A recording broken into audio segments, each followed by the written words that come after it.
I'm Craig, welcome to Foxcast. Welcome to a new feature called Team Talk, where we're going to speak to various members of staff here at Fox, give you a little bit of an insight behind the scenes.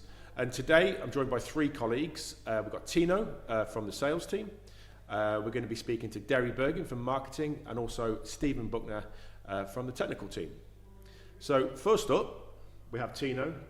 Thanks for joining me, Tino. Thanks for having me. That's all right. It's actually good for me because it means that people get to see a different face from Fox and not just mine, because I think that's starting to annoy people. So it's good to have you here. So you're UK account manager working with sales director Greg Hockin. Yeah. Fairly new role for you. You were originally in the technical team, the service team, weren't you? What happened there? So tell us about your journey at Fox. Yeah. How long you've been here and how you've basically transitioned from one role to another. Okay, so I started with Fox roughly around 3 years ago. Yeah. Back then I had no knowledge whatsoever of the solar industry. I was completely fresh. Had a customer service background, so I was approached to join Fox. Met with Craig for the interview. So you were my first original manager in the service department. So started to learn the products from yourselves and the engineers. That really helped me get to grips with everything. Moving along into like a year and a half into it, we started to have more newer members of staff, and then I actually was helping to train them. So there was a potential there to actually make me the supervisor of that department, which I did. I think we did well. I was still working well alongside with you, but taking a bit of that pressure off of the service department. Sure. So then after that, I was in that role for around a year. We were getting loads of new staff. The brand has always been gaining traction every year that I've been here, but I feel like in the last year we've been getting bigger and bigger. So then that meant we had to expand the team, and then that gave the opportunity for a new role within this sales department, working closer with Greg. So at the beginning of this year, I started the training. He was taking me to various events, getting up to various things with customers, and showing me the usual stuff. In sales. I get it. Showing me the sales side of things. And thanks to Justin and Greg, because they felt like I was the right fit for the role, and they've moved me into that role now. So I'm an account manager now. It's interesting actually, because I remember recruiting you actually. You had zero knowledge at that point of the industry.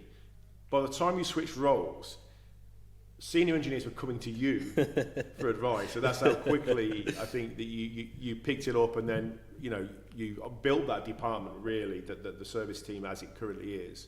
And obviously now you're in this new role, and obviously it's sales, but it's technical sales, isn't it? And that basis that you had really helped you in that transition. So I'm going to ask you some specific questions now about the role. So from a sales perspective, obviously in these new conversations you're having, what's the biggest thing customers or installers are asking for right now? What's the questions you're seeing repeated? I think with the brand is very solid. It's always around products. So it's sort of before the EPS on our inverters, it was built in, but there was no way to really achieve whole home backup without getting yourself in a muddle with wires or whatever. So we brought this new EPS box out, which fits that. Got the Evo, the all-in-one unit, something which was a gap in the market for ourselves. So we've joined into that. They've been asking me about that, and also a lot of CNI inquiries. Seen a lot of that, because obviously we had the product launches, didn't we, with regards to the H3 Plus. CQ16, which is landed now. So I'm seeing that as well, to be honest. And again, to echo what you've said, lots of inquiries about the whole home backup gateway, which is going to be improved further with some new features. And then obviously Evo again, big product launch for us and a big success. So what do you think sets Fox apart when you're speaking to customers day to day? Because you're in sales, you're speaking to installers, to distributors. There's other people in the same role as you, and other manufacturers having the same conversations. What is it that's made us successful? What makes us stand out, do you think? I think the key thing, everyone always mentions this, and it's been built back on the back of some really good service. Some really good service and support. Really clear, concise information from the team. You're always able to get into contact with somebody, and it's always very helpful. Everyone that I speak to always branches us apart from other manufacturers because of that service. That sort of personal, UK based. Listen, we don't always get it right, And I can guarantee there's somebody watching this now, an installer that's got a ticket that they'll be a difficulty with, and they'll put a comment maybe underneath. But we are, I think it's fair to say, we've been successful in that area. Yeah. And there are improvements we can make. Of course. And as you know, the team is being expanded, and there's new systems that have been introduced that hopefully make that even better. Yeah. In terms of it's end of 2025, if you go back through this year, what's been the most exciting product or development in this year? Maybe you've mentioned them actually. Yeah, I think it's some of those key products, the EPS box, the Evo, some of our CNI like the G Max as well. Yeah. I think those are the real key ones. But I will say it's been a big year this year. Yeah. For 2026 Q1, I can promise you there's there's stuff coming. Isn't there? Yeah. Can't speak on it too much, but we're holding back at the moment to go big on that in the new year. But I hear you on that. Couple more questions for you. Yeah. So, what's the most common misconception you have to clear up in conversations? I think from a brand's perspective, product perspective, it's all quite clear, it's all quite solid. It does what it says on the tin. Yeah. So there's not many misconceptions. I think it's more just inquiries in relation to products, such as how many batteries can you have on a single stack, battery sizing, battery compatibility, expandability. Those are the kind of things that I'm speaking to people about all the time. But we've really improved the information that we have now. Yeah. We have this new Fox Tech, which I'm sure you've mentioned before. The Tech Hub, yeah. And that really has all the guides, really useful articles and things along those lines that will help people going into the future with that one.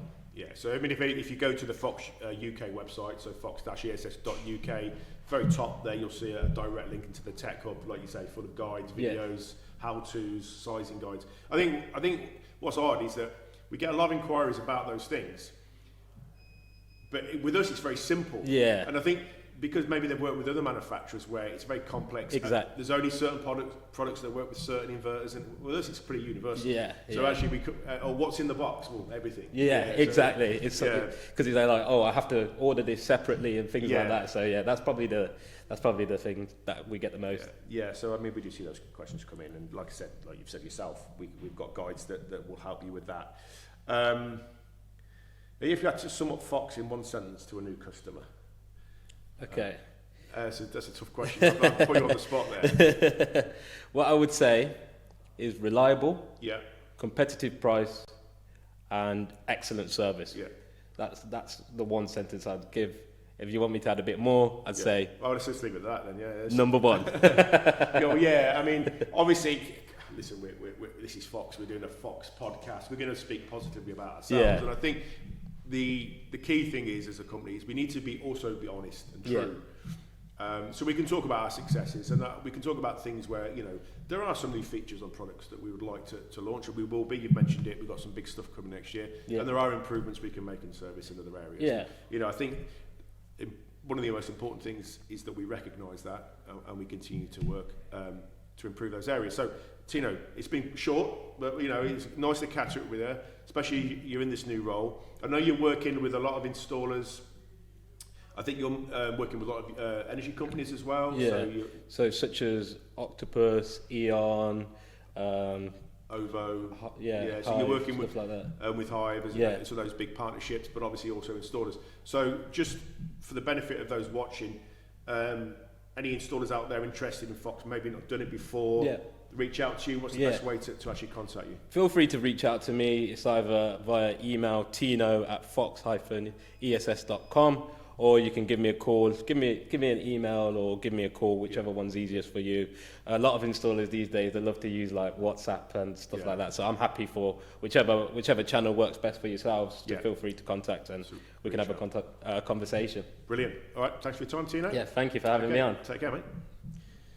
Okay, so now I'm joined by my colleague, Derry Bergin from the marketing team.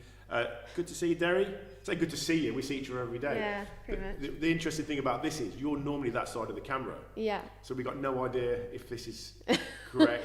We're going to have to wing this one. So you've been with Fox several months. I think, when did you start with us? I started on the 4th of August, 2025. Yeah. So you came as a graduate, as a master's graduate, so your background is art, really, in design, and graphic design. Graphic design. So you're sort of, you've got lots of letters and stuff after your name. But interestingly, you came obviously from a creative background. Yeah. You've come into a corporate environment where obviously some of those skills are directly transferable, but some of it's not. Some of it's very different. Very different. How have you found that? I've enjoyed it because it's given me hands-on experience in projects that I'd never have done before. Yeah. And it's a totally different environment, so it's like learning as I go along, really, and I enjoy it. Yeah. So you're picking it up, and and also I guess it gives you an opportunity, doesn't it, to get involved in all sorts of things. So, from web design to graphic design, video, all sorts of stuff. Yeah. So you're enjoying it. Defo. Yeah, that's good to know. So we'll talk about the role itself now and what you're up to at Fox. So a question for you is about the story we're trying to tell. What's the main story Fox is trying to tell right now? I would say Fox is trying to tell a story of innovation, being leader in the energy sector. Yeah. I'd say reliability is a big one as well. Yeah.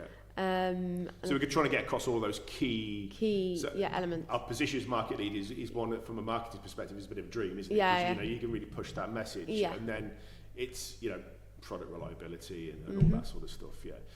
There's obviously a big push on the Fox family as well. That's something you've been involved in. Yeah. So trying to push for the Evo, various residential storage solutions within the Fox family. So trying to sort of create that impression that there's a solution for everybody. Yeah, exactly. And different products within that range that we're now, or you are, marketing as a Fox family. Yeah.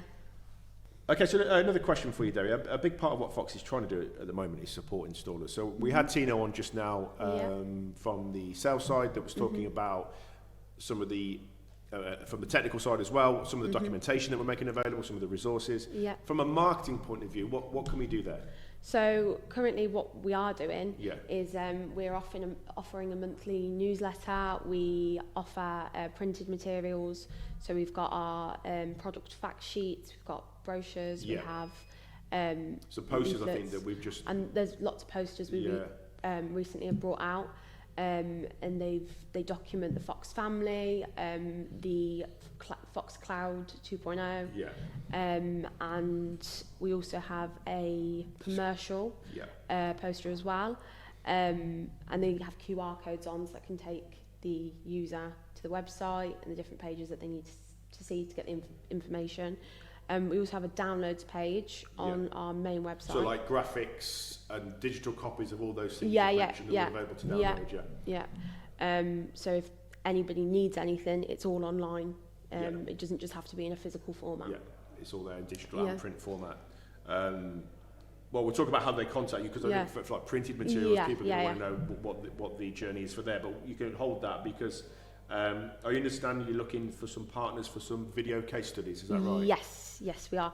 So what we're looking to do is have installers and end users come to us and allow us to video and take photos of the installations and learn about their experience with Fox, what they think, and how the installation went and the outcome of that, really. The outcome. So, and we can dual brand that.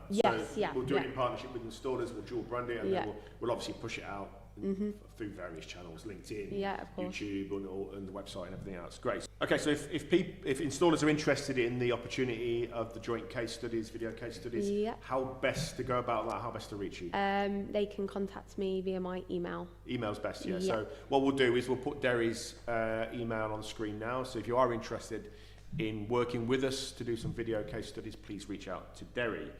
A couple more questions for you, Derry, and I'll let you go, I promise. What's changed most about how Fox approaches marketing compared to a year or two ago?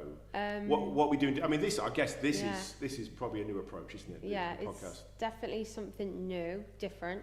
I think it's more concise, well organised, or at least it's becoming more organised. And more UK centric, because obviously, I think one of the things I've noticed is Fox is global. Okay, so we have marketing teams in every market, and then we have the global team. And I think, correct me if I'm wrong, what we've done is we've brought a lot of that into the UK itself. For example, we have a UK specific website now, which we didn't have a year ago. Is there anything else we're doing along those lines? I guess this is one thing, isn't it? Yeah, so we've got the podcast, we're running the Facebook page, we do have our own YouTube as well. We're going to be creating a new Instagram soon alongside all of this. So it's more UK. Yeah. And we're working with some third-party partners, aren't we? I think, most notably Open Solar we work with, Seagen, our distribution partners, Green Tech. We're putting out a lot of content now through those channels. Is that right? Yes. So within Seagen, I believe they have a monthly newsletter, and we take part within that. Contribute to that. Yeah, and same goes for Open Solar as well. Yeah. And there's others as well, not to miss anybody out. And that's part of the strategy, I think, isn't it? And then shows. So I know we've got some smaller shows, but the main shows next year, I guess, will be Solar and Storage, the 2 events. Yes, so we're already set for London, April 2026, and so we're going to be going there. The one in Birmingham, which we can't remember the dates of right now. It's in the autumn, but we'll be there. And I think we've got some big product launches coming. Yes, we do. I think you're working. You don't need to say anything now because I know it's all a bit hush hush. But you're working on some new visuals for some of the new stuff we've got coming. Yes, we are. I kind of answered the question I was going to ask. We covered it. Okay, so I'll leave it at that. I think from my perspective, obviously working with Derry daily, there's a lot that we're working on. I mean, we've talked about it, haven't we? Things like install loyalty schemes. We keep getting that request. There's a bit of news coming on that. And I think that the message really is to reach out to Derry, and you got an idea, want us to participate in something, want to partner on something, or something as basic as you need images. Yeah. You're just that person. Contact me. Yeah. Yeah. Brilliant. Well, thanks for your time, Derry. Thank you for having me. You can get back to doing what you do, and speak to you shortly. Thank you.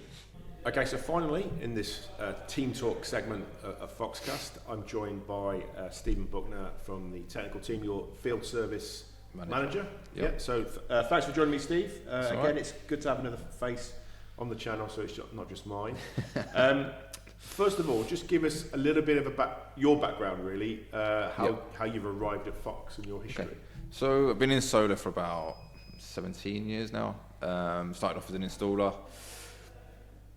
Worked through that for a good couple of years, then went into more of office-based project management role, then kind of took off from there, moved from there across to Fox just over a year ago now. It's been about a year, hasn't it? Yeah, it's been about a year. So you came in as kind of a senior technical engineer, then more recently you've sort of been moved up, if you like, to that field service manager position.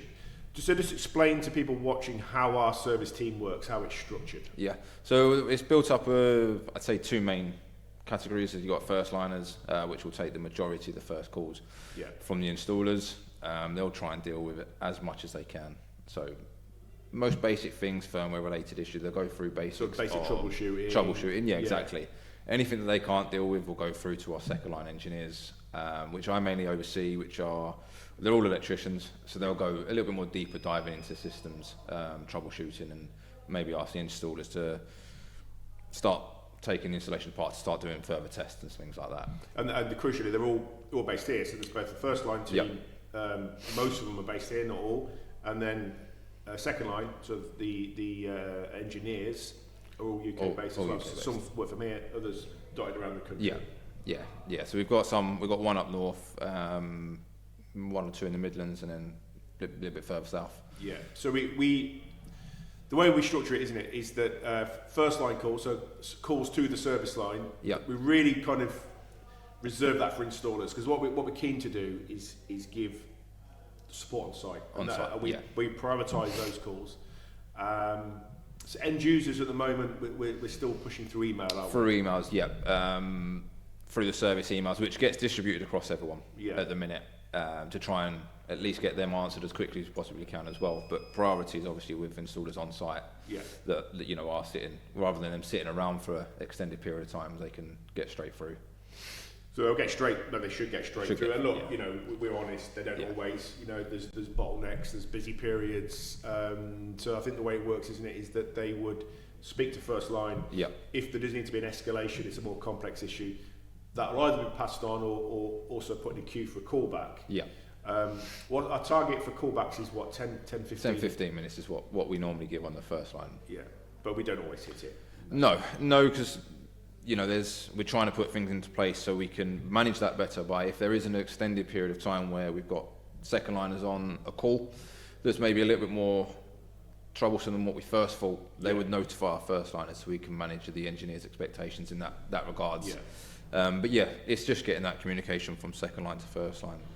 So if there are longer periods of time where...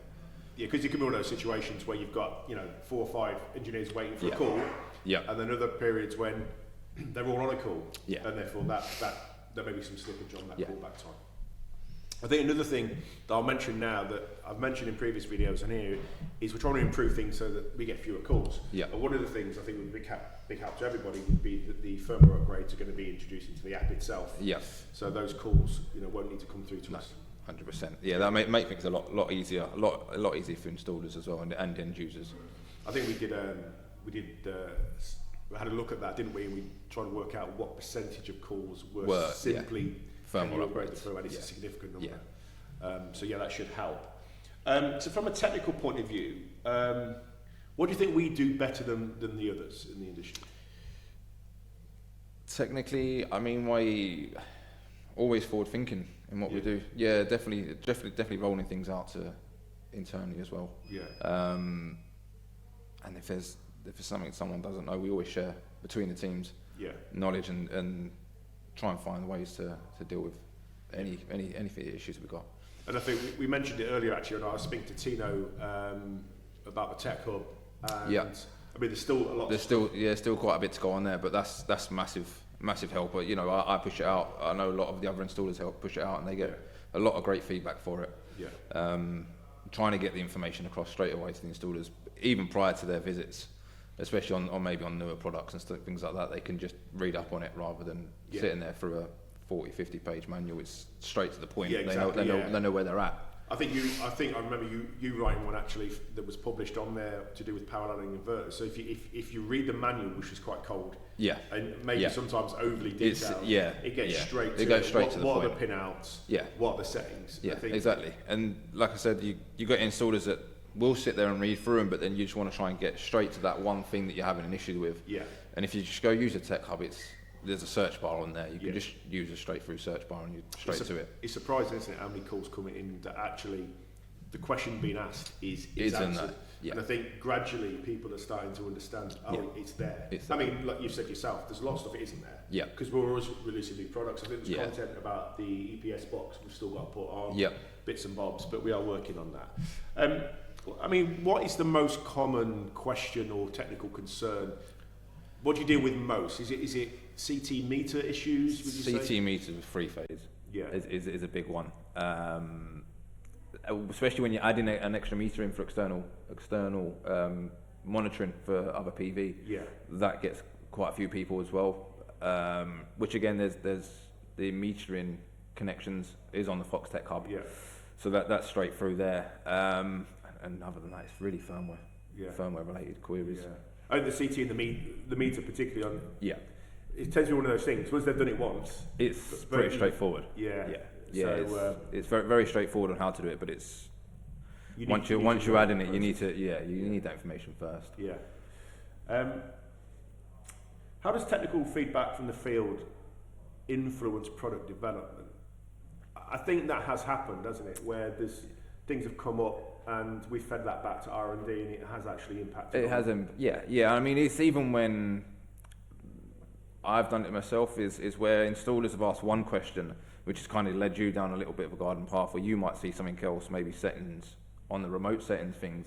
You ask that question, which then pushes you further down the development as well. So it's one question could lead into 2 or 3, or one feedback can lead you into 2 or 3 different avenues. I think that's probably something we do quite well, isn't it? That feedback loop. Yeah. I mean, I'm trying to think of examples now on the spot, and I can't think of any. But I know that there have been a number of cases where that feedback has led directly into a change. Yeah. And we can be quite quick to do that, which is one of our strengths. Okay, so what's a feature or detail that you wish more people were aware of? I mean, warm function, I would personally say, is getting that one out to the installers, making them understand how it's set, and to make sure that it's set on install. Yeah. Because it's not enabled by default, is it? No, it's not enabled by default, especially this time of year. Yeah. As we're coming through to the harsher winter months, January, February, March, predominantly the plummets quite a bit, and a lot of end users don't realise that there is a degradation of batteries due to the cell temperatures. With the form function, it helps massively.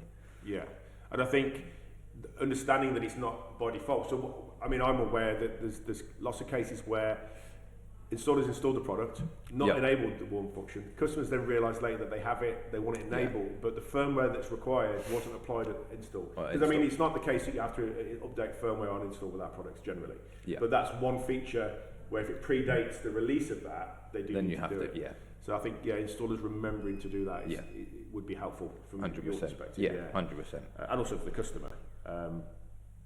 In terms of going forward, I think you're aware of some of the stuff. I mean, I speak to Tino and Derry just now about some of the stuff we can't really announce just yet. Yeah.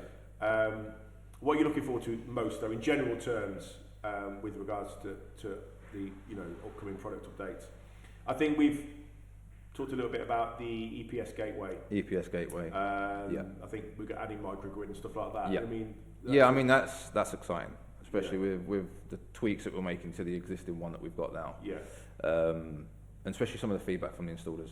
Yeah, it's been really positive, hasn't it? Yeah, really positive. I mean, even if they've mentioned one small thing in there, we've kind of jumped on it and changed it as well. So further development on that with the whole well, that's range. a good example, actually, isn't it? Yeah. We released that, and going back to the question we just talked about, where it was released really well received, but they said, "Oh, what about this? What about that?" Yeah. And very quickly, so we can do that. I mean, vehicle to grid, vehicle to home, something we're working on. It's not imminent, but it's coming next year.